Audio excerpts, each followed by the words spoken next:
The Stoic way to overcome imposter syndrome.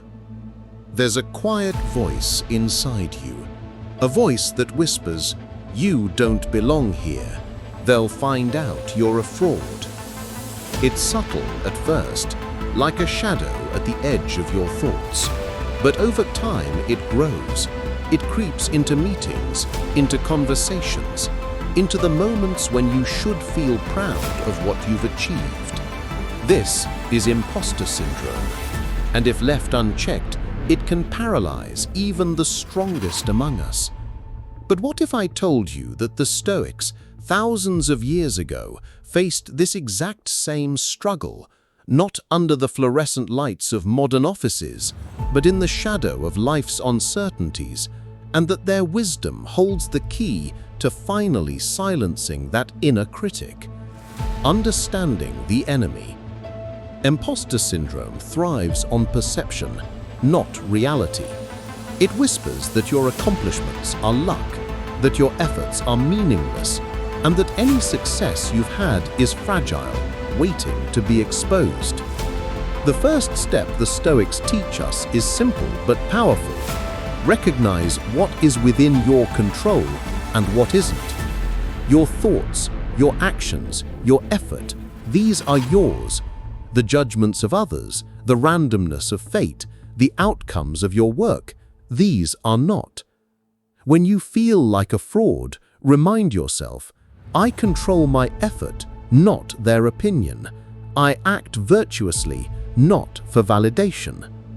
Epictetus said, it's not what happens to you, but how you react to it that matters. The moment you shift your focus from fear of exposure to mastery of your own actions, the shadow loses its power. Even in modern life, when a promotion lands in your inbox or someone praises your work online, you may feel undeserving. That's your mind confusing recognition with identity. The Stoics would tell you, recognition is fleeting, virtue is lasting. The mirror of reality. Stoics believed in constant self-reflection. Marcus Aurelius carried this principle into every day of his life, reminding himself that the world judges only what is visible, not the inner effort that truly matters. To fight imposter syndrome, create your own mirror. Look at your accomplishments, not with arrogance, but with truth. Write down the obstacles you overcame, the long hours you endured, the skills you honed. See them, acknowledge them. You did the work, you grew. The mind that insists you're not good enough is often blind to its own evidence. Stoicism teaches, seek the truth, not the story your fear wants to tell. Imagine a musician stepping onto a stage, doubting every note, fearing the audience will see their flaws. Yet when they focus on the effort and preparation, the hours of practice, the mastery of technique, they perform with clarity and presence. The Stoic mirror works the same way. Evidence your effort, not your fear. Try this mini exercise. Write 3 achievements from today or this week, even small ones, and reflect on the effort it took. Let your mind witness the truth of your growth. Detachment from praise and criticism. One of the most liberating Stoic tools is detachment from external validation. When imposter syndrome strikes, it often hides behind the judgments of others, a boss, a peer, or even social media metrics. The Stoics would ask, why do you need their approval? Do you act virtuously when unseen? Do you grow when unpraised? True confidence isn't built on applause. It is built on consistent action aligned with your values. Your work, your effort, your integrity, these are the only true measures of worth. Let the fear of being found out fade when you realize your value is not borrowed. It is inherent in the discipline you cultivate every day. Try a simple exercise. Before seeking feedback, pause and ask yourself, am I proud of the effort I put in? Did I act with integrity? If yes, the opinion of others becomes secondary. Embracing your humanity. Imposter syndrome thrives in perfectionism. It thrives when you believe that to be worthy, you must be flawless. Stoicism reminds us that we are human, and humans err. Even the wisest leaders, the greatest thinkers, the most admired individuals were imperfect, yet they acted with virtue. When you stumble, when you fail, or when you make mistakes, do not see it as proof that you are a fraud. See it as proof that you are alive, learning, and engaged in the journey. Marcus Aurelius wrote, "Accept the things to which fate binds you, and love the people with whom fate brings you together, but do so with all your heart. This includes yourself, the imperfect, striving, growing human in the mirror." Visualize your imperfections as cracks in a vase. Light enters through the cracks. Those cracks don't ruin the vase, they illuminate it. Your mistakes are proof of growth. They are evidence that you dared, acted, and learned.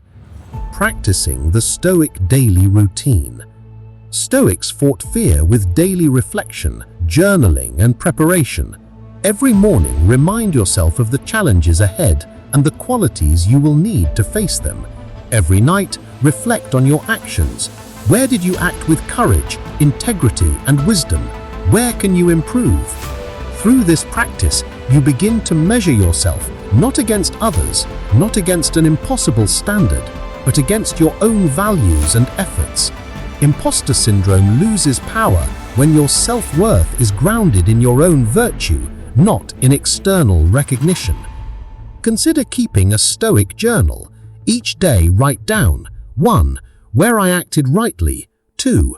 Where I fell short. 3. One lesson I can carry forward. Over time, this becomes a mirror of progress, not fear. Reframing failure as feedback. Fear of exposure often masquerades as fear of failure. But the Stoics teach that failure is not a verdict, it is information. Every mistake, every setback is a guidepost for learning and growth. Instead of thinking, "They will find out I am inadequate," think, "This is an opportunity to improve. This is a chance to practice resilience, patience, and wisdom." By reframing failure, you turn the weapon of imposter syndrome into a tool for your own mastery. The shadow whispers, "You don't belong here." You answer, "I am here to act rightly, and that is enough."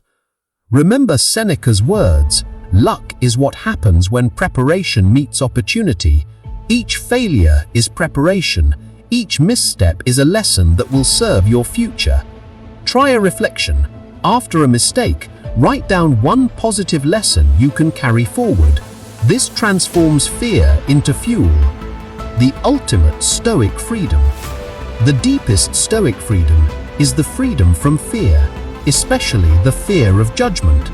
When you internalize that your value is tied not to appearances but to virtue, the voice of imposter syndrome diminishes. You are no longer chasing approval, hiding flaws, or fearing discovery. You are simply acting in accordance with your highest principles, moment by moment. That is courage. That is wisdom. That is the Stoic path. Remember what Epictetus said, "No man is free who is not master of himself." Master your mind, master your effort, and you will master the fear that tells you you are a fraud. So the next time imposter syndrome whispers in your ear, pause, breathe, step back, ask yourself, is this fear serving me, or is it distracting me from my duty to act with virtue? Look in the mirror, not for praise or perfection, but for truth. Acknowledge your effort, acknowledge your growth. Let your actions, not your fear, define you.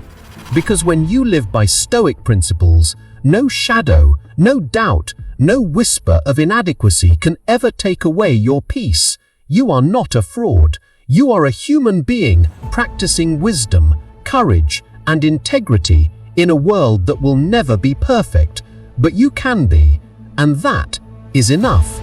If this message resonated with you, make sure to like, comment, share, and subscribe. Your support helps more people discover Stoic wisdom to overcome fear and live with courage.